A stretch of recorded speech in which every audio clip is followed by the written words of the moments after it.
मरते दम तक युद्ध को तैयार ईरान, जनवरी जंग में फंसे ट्रंप नेतन्याहू।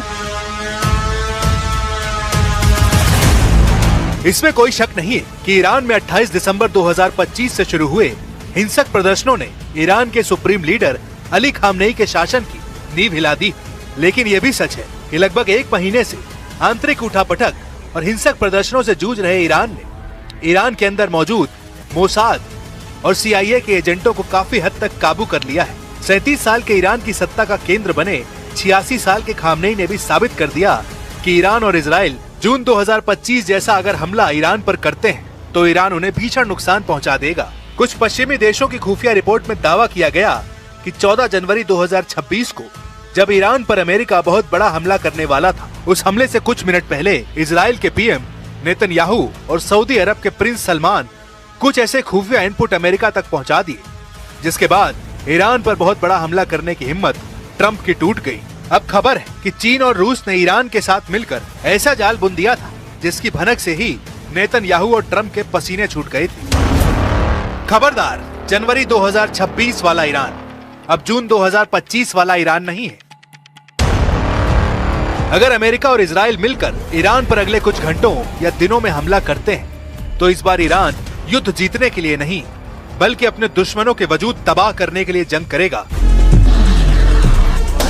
जो खबरें आ रही हैं, उसके मुताबिक सुप्रीम लीडर खामनेई और उनके कमांडरों ने जिस रफ्तार और तेजी से ईरान के अंदर और ईरान की सरहदों पर अपनी आक्रामकता दिखाई है, उससे ट्रंप और नेतन्याहू भौचक्के रह गए हैं।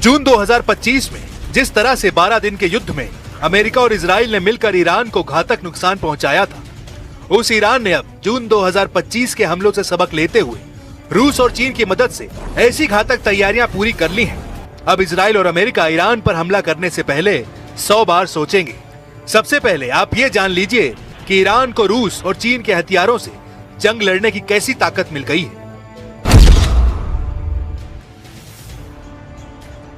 ईरान को रूस और चीन से मिलने वाली सैन्य मदद को लेकर इजराइल से लेकर अमेरिका तक कोहराम मचा हुआ है। सोशल मीडिया और कुछ समाचार रिपोर्ट्स में दावा किया गया कि चीन से 16 लड़ाकू विमान ईरान पहुंच चुके हैं। ये दावे कितने सच्चे या झूठे हैं, इस पर पुख्ता तौर पर कुछ नहीं कहा जा सकता है, लेकिन इतना तय है कि इस वक्त रूस और चीन मिलकर ईरान को एक ऐसा सुरक्षा कवच देने में जुटे हैं जो उसे अमेरिका और इजराइल के भयानक और तूफानी हमलों से बचने में मदद कर सकता है।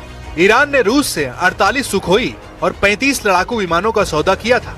हालिया लीक हुई सैन्य दस्तावेजों के मुताबिक रूस इनमें से 16 विमानों का पहला बैच तैयार कर रहा है। खबर यह भी है कि चीन अपने सीधे तौर पर J-20 या J-16 विमान ईरान को नहीं दे रहा है, लेकिन वह ईरान को HQ-9B एयर डिफेंस सिस्टम और उन्नत ड्रोन तकनीक की आपूर्ति कर चुका है। सोशल मीडिया पर चल रही खबरें रूस के 16 विमानों के बैच और चीन की तकनीकी मदद को मिलाकर पेश की जा रही हैं।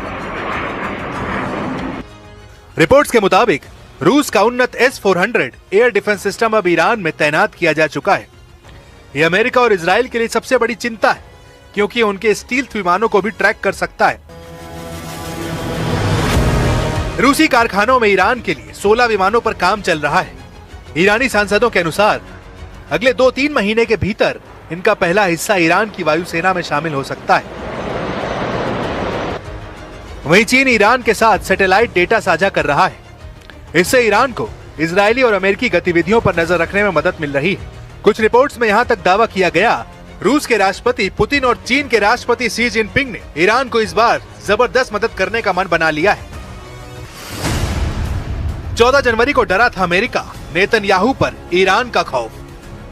कुछ मीडिया रिपोर्ट्स में दावा किया गया कि 14 जनवरी 2026 को आखिरी वक्त पर अमेरिका और इजराइल ने ईरान पर भीषण हमले का प्लान पूरी तरीके से रोक दिया था। रिपोर्ट में दावा किया गया कि ईरान ने अपनी जंगी चाल और खौफनाक इरादों से इजराइल और अमेरिका को चौंका दिया था। ईरान की जंगी तैयारियों से अरब दुनिया तक सहम गई थी। 14 जनवरी 2026 को अमेरिका और ईरान के बीच युद्ध की स्थिति बेहद करीब आ गई थी। रिपोर्ट के मुताबिक 14 जनवरी 2026 को अमेरिका ईरान पर एक बड़ा सैन्य हमला करने की कगार पर था, लेकिन अचानक स्थिति बेहद गंभीर हो गई।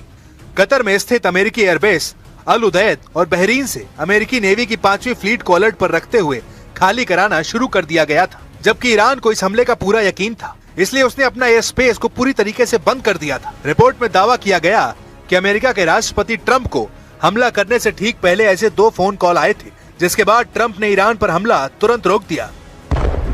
मीडिया रिपोर्ट्स के दावों के मुताबिक ट्रंप ने 14 जनवरी 2026 को ईरान पर हमला आखिरी वक्त में क्यों टाल दिया, इसको लेकर कई दावे किए गए हैं। पहला दावा है बेंजामिन नेतन्याहू की ट्रंप को चेतावनी। नेतन्याहू ने ट्रंप से फोन पर बात की।